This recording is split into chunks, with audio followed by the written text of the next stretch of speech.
This is the PR Podcast, a show about how public relations helps you tell your story to the world. We talk with great PR practitioners who have the skills, creativity, and just plain savvy to get their clients noticed. Now here's your host, Jody Fisher.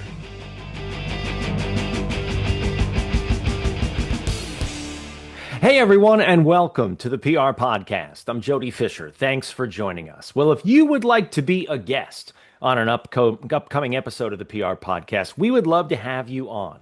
Now, the tagline of the show is how the news gets made. So we got to fit it into that definition. But we want to hear from you if you play a part in how the news gets made. Now, we interview PR professionals like myself. We want to hear all the tips and the strategies and the way you communicate with reporters and with media and with audiences. But we also like to hear from what we call the newsroom decision makers, right? The reporters, the editors, the assignment editors, the photographers, the videographers, and we've had all of them on to hear about how they like to receive information, what goes into their thought process around going out to cover a particular story or assigning it to a reporter. So we want to hear from you if you fit into that category. Long story short, send us either a DM at the PR Podcast on any of the socials or an email directly to me, Jody at jodyfisherpr.com. And we will talk about what you'd like to talk about as a guest on the PR Podcast, and then we'll get you booked up. But we would love to hear from you, so please do reach out. Now on with our show for this week. All right, today it is just me, and I'm bringing you a solo episode that I've wanted to do for a while now. I've been kicking this around in my head. And while I'm not a very religious person, in fact, I'm not at all, I thought something fun like the 10 Commandments of pitching media might be a fun way to approach some ideas about how we want to reach out to media to get the publicity for our clients that we want. And so I put this list together, and this is our 10 Commandments of pitching the media. Do not envision me as coming down off of a mountain with tablets in my hand. But pitching is what we do, right? It's the core skills of being a publicist. And like anything else, we get better with practice. Over the years, working in a newsroom and now as a publicist, I have noticed a few unwritten rules that seem to be separating the pitches that get opened versus the ones that go straight in the delete folder. So I wrote them down here. These are the rules, some of the rules that I follow myself, and some of the rules that I share and ideas that I share with people who have worked for me, and my peer publicists as well. So if you want to land more stories, this episode's for you. Let's jump in right now. All right, commandment number 1, thou shalt know thy reporter. Pitching without knowing who you're pitching is just sending out spam. It's sending out useless emails, right? And before you hit send, you need to take 5 minutes to read their last few stories. And more importantly, research the outlet and see if you fit into a particular category. And then find the reporter who has reported on the thing that you're pitching them, right? If it fits into their beat, then it makes sense for them. Now, we talk about reporters covering things based on geography and subject matter. Use those two filters to figure that out. But figure out what reporters cover. Figure out what sources they quote. Figure out who their audience is. It's a simple step that can take a generic pitch and make it land like a custom-built story. So, commandment number 1 is, thou shalt know thy reporter.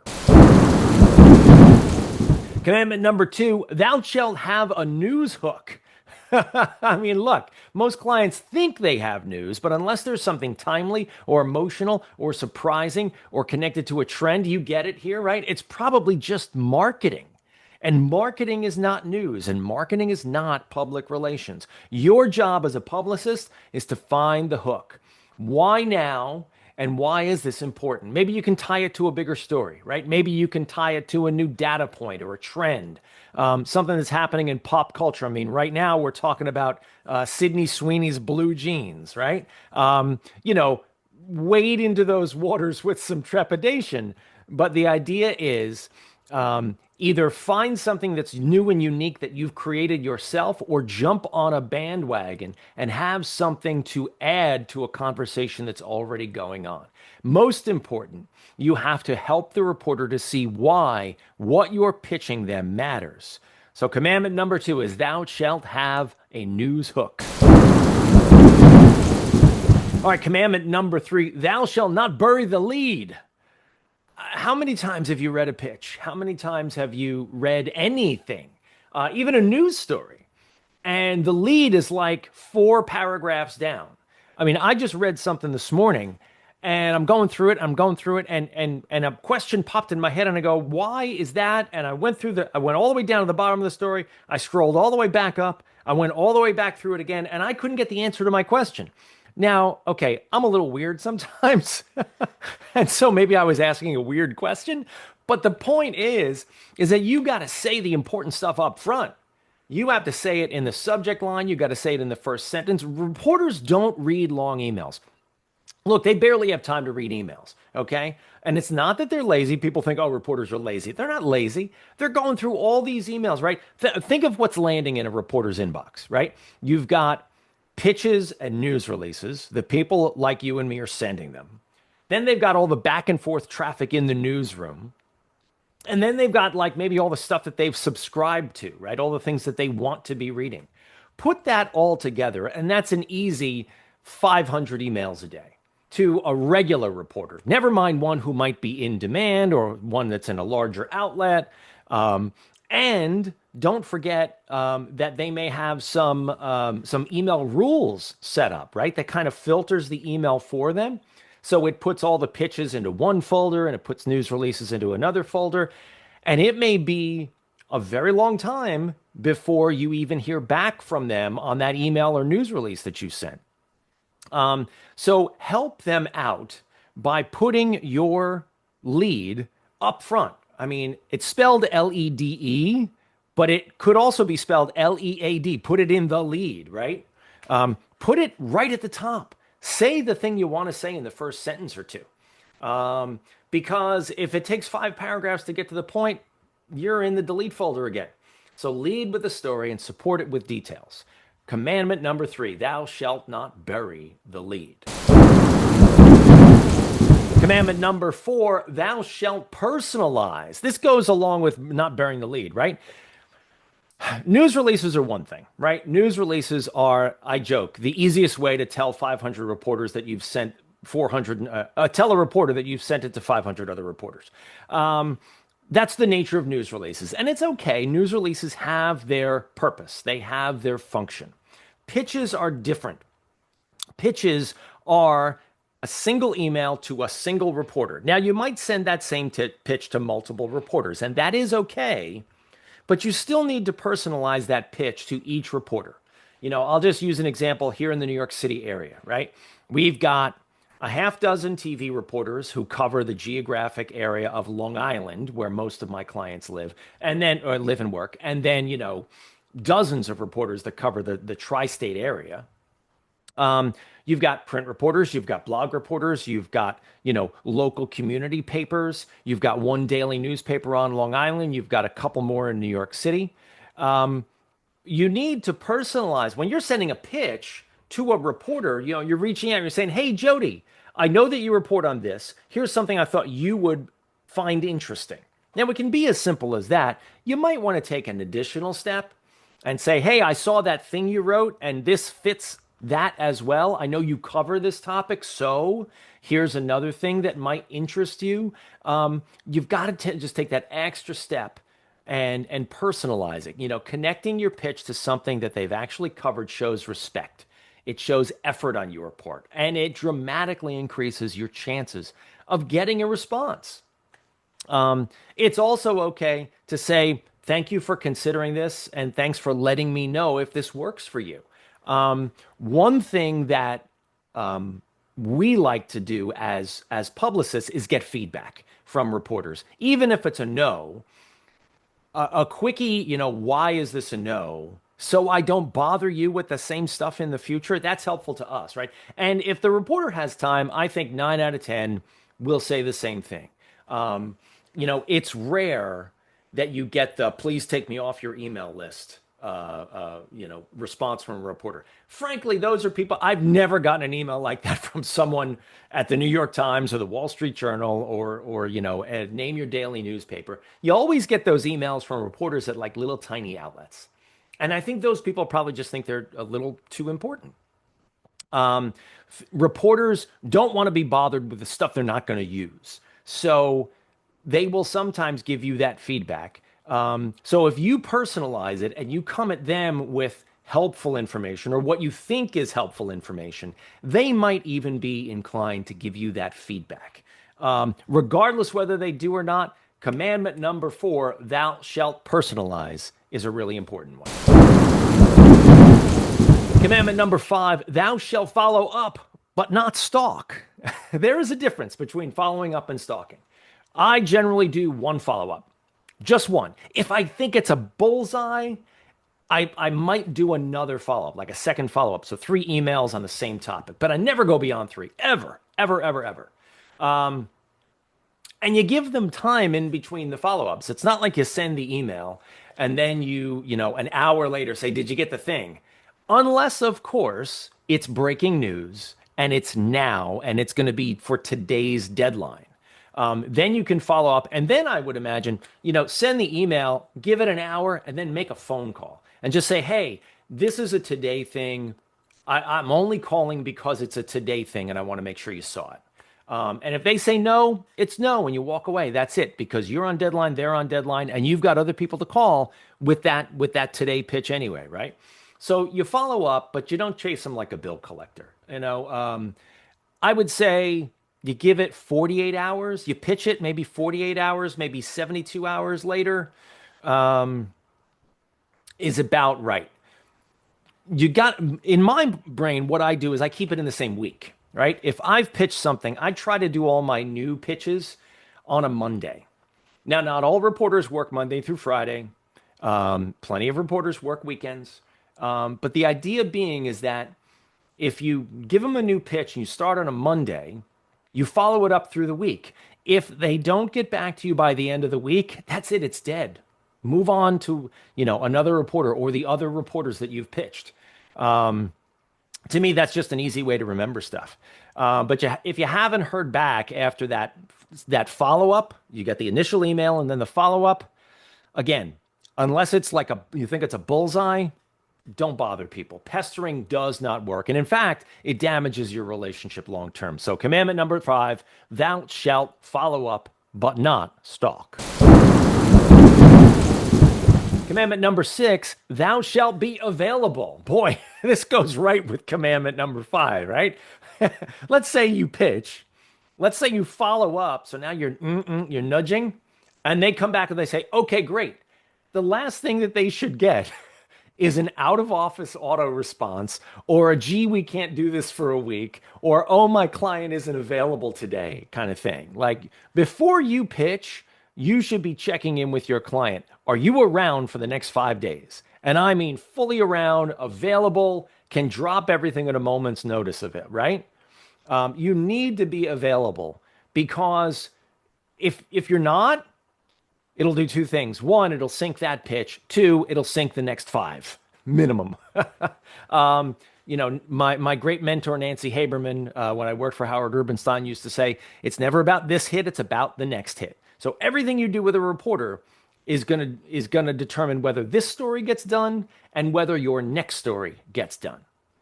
So make sure that you don't respond to the reporter saying, sure, we'll do the story, with, okay, let me check if they're available. Like, they're available today. What time you want to do it? You want to do it today? You want to do it tomorrow? What time you want to do it?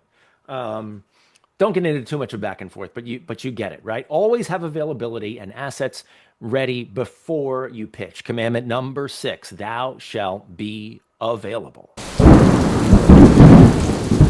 Commandment number 7, thou shalt not attach PDFs or anything for that matter. PDFs and attachments in general do a couple of things. Let's back up for a second, right? Okay, so we talk a lot in PR about giving the reporter everything they need in the first email. And I stand by that. But I say what you need to do, especially if you're pitching a reporter you don't know, right? It's different for a reporter you know when you have a back and forth with in a relation. You can attach a small photo or something like that. That's different. If you are cold pitching someone and you're attaching anything, a photo, a PDF, on and on, you name it, right? Two things might happen. One, the email might not even get to them because their email server might flag it and throw it in junk anyway, as a defense mechanism, right? For all the spam that all these outlets get. And two, they might get it and it might gum up their email. And, all kinds of technical things can happen when you attach things to your email. So whenever I send something, I always send it with links. I'll put photos and videos and whatever else I want them to see into a Google Drive. I just use Google. You can use anything you want. And call it out at the bottom of the email and say, this is a photo, click, right? Because by the time they get to the bottom of the email, you've built a relationship with them, even if you're cold. And so, you can develop a level of trust by sending them a professional looking email and then a link at the bottom. If you throw the link up at the top, or maybe if it looks weird or feels weird, they might not even click on it, and for good reasons, right? They don't want to be a victim of any kind of a phishing scam or anything. But use hyperlinks for video, for images, for everything like that. Use hyperlinks that go back to your website, right? That's the best place to send people. You don't have to send them, proprietary stuff. You can send them stuff that's posted on your site. I always hyperlink the client's name in the pitch, the client's website. First mention of the client's name, I hyperlink their website. Boom, send them back to the website. As is needed throughout the rest of the pitch, I will hyperlink to different resources that are also on the website.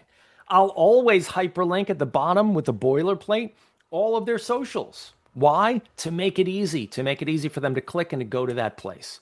But don't attach anything. I could prove myself wrong here, but don't attach stuff to your pitch, because it's fraught with peril. Commandment number 7, thou shalt not attach, and I'm going to say anything. Commandment number 8, thou shalt offer something exclusive when you can. Reporters love exclusives, even little teeny tiny ones. It doesn't have to be, it's just something that somebody else doesn't have. It's something that helps them make their coverage of something unique to them. It doesn't have to be earth-shattering. It can be a unique quote, right, that nobody else has. It can be any other type of exclusive information that somebody else doesn't have. It can even be an interview with someone that you're not giving to anybody else.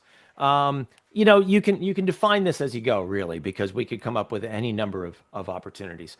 But give reporters, especially the ones you want to get the big feature coverage from, they love exclusives. So give them an exclusive. Give them something special that they can say, hey, nobody else has this. My local paper here on Long Island, again, loves to write up at the top of their, under the headline and right by the byline, by the reporter's name, they love to say only in Newsday. That's their version of proclaiming, hey, we have an exclusive.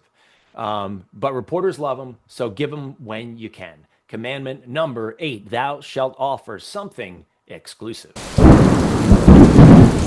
Commandment number 9, thou shalt respect the deadline. Do we even have to say this out loud? Deadlines are deadlines, right? And the reason that there's two types of deadlines. One deadline is, we're putting this in the paper tomorrow. We are going live at 5 p.m. We are doing this by a certain time. So this is the drop dead. There's another type of deadline, which is, hey, I need to file this story by Thursday so that it can be in the paper on Monday or whatever. I'm making that part up. But the reason that there's deadlines is because they need to get the information from you so they can then put it through their process. Let's take a print reporter as an example. The print reporter does all their interviews. And let's say it's not breaking news, right? The print reporter does their interviews. They write their story. They bring it to their editor. The editor comes back with notes. The editor comes back with questions. The reporter either has to answer the questions based on the information that they have or go back to the source and get those answers. That's a process that can take anywhere from an hour to a couple of days. And then they go back to the editor again, and it's back and forth and it's back and forth until it's cooked, until it's done, right? So in order for them to do the job that you're asking them to do by covering your piece, you need to respect their deadline and give them the information so that they can do that job, right? Don't give them information and then ghost them. Don't not respond. Even if you can't give them the information that they're asking for, the follow-up information that they're asking for, respond to them, right? Don't stall out. Be clear about what you can deliver. Be clear about what you can't or why you can't. I mean, look, sometimes we're put in a position as PR people where the reporter asks us for additional information. We go back to the client to get it, and the client is a ghost. We need to be clear about that with the reporter as well, because one missed deadline can burn a bridge that took you a year or more to build, and you just don't want to do that. Commandment number 9, thou shalt respect the reporter's deadline. And commandment number 10, rounding it out, thou shalt not take silence personally. Sometimes silence just means not now. I don't have time. Sorry, I got 10 other things that are taking priority. They're more important. I'm on deadline. I got this thing I got to do tomorrow. I won't have time to do this next week. They're not going to tell you all that. A reporter's not going to explain themselves to you. They don't have to, right? Journalists get hundreds of emails a day, and they're busy. And in today's news environment, they're probably doing the job of 2 other people who got let go last year.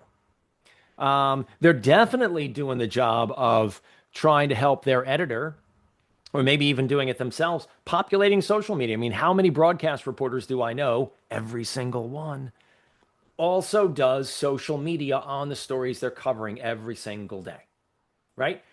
They're posting it on their social. They're sending it into their editor or their newsroom, who is posting it on the outlet social. They may be calling in, like, say, I remember, radio reporters, we used to call in and do audio for TV. TV reporters would call into the radio station to do audio for radio, if there was a relationship there. Silence doesn't mean I hate you. It just means I don't have time for this right now. Sometimes it's not the right fit. Sometimes your pitch wasn't strong enough. Learn, adjust, and move on. Remember, this is a long game. If you're sending out quality stuff, that silence will eventually break. People will come to you when you have good stories, ideas. So commandment number 10, thou shalt not take silence personally. All right, so there they are, my 10 commandments of pitching media from the Atheist. You like that, right? Are there more than 10 rules, more than 10 commandments? Probably. But these are the ones that I've seen that work over and over. They are what I practice. They are what I pass along to people who I'm teaching when I'm teaching them. And they're what we should all be doing as PR people, so we all look better in this business. Look, the PR people already suffer from a bit of a reputational, I don't know what you want to call it. Like, we get a bad rap, right? And pop culture doesn't help that. People think that we're like people on Scandal or on Succession or like anytime you see a PR person depicted in pop culture, we always look like pieces of crap. And 99% of us are just sitting in our PR garage, working with our clients, putting out press releases and pitches and working with reporters and doing a good, honest job. So, ascribe to the commandments, whether you're religious or not, and build on them, and do the best job that you can possibly do for yourself, for your clients, and for our profession. Is there one that I missed? Chime in the comments. Post a comment either on the YouTube page or on our socials.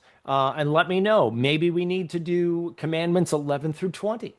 So let me know if you have a commandment that you swear by. Send it our way, and we'll add it to the list, and maybe even do a follow-up episode.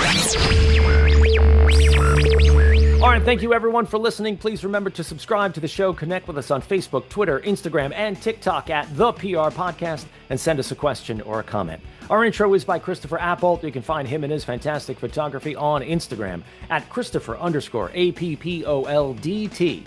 Check him out there and hire him for all your photography needs. You can find me online at Jody Fisher on all the socials and on the web at jodyfisherpr.com. We'll see you next time on the PR Podcast.